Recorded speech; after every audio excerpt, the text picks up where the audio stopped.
सीबीआयच्या संदर्भामध्ये काल एक नागरिकांनी मला 10 लाखाचं बिल दाखवलं. मी ते आयुक्तांना पाठवलं. आयुक्तांनी सांगितलं की दादा महिनाभर ठेवलं तर असं काहीतरी त्याच्यामध्ये होतं.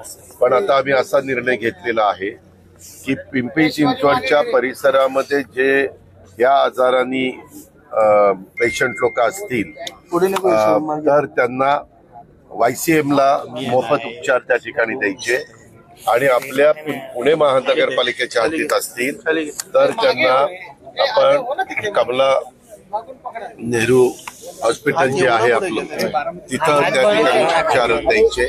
अशा प्रकारचा निर्णय झाला. मोफत उपचार द्यायचे, कारण नाही म्हटलं तरी गरीब वर्गाला कधी कधी उपचार करणं परवडत नाही आणि मग काही लाखामध्ये त्याच्या सगळे ते इंजेक्शन. मला त्यांनी सांगितलं काही ठिकाणी इंजेक्शन 20,000 रुपये, ऍक्च्युअली इंजेक्शन 8,000ला मिळतं. पण आता नागरिकांचं आरोग्य चांगलं ठेवणं हे कॉर्पोरेशनची पण जबाबदारी असते, राज्य सरकारची पण जबाबदारी असते. तर या दोनच्या संदर्भात निर्णय घेतलाय आणि तिसरा निर्णय मी उद्या मुंबईला गेल्यानंतर आरोग्य विभागाशी बोलून घेईल की ससूनला देखील ग्रामीण भागात जे पेशंट येतील त्यांना ससूनमध्ये आम्ही मोफत उपचार करू.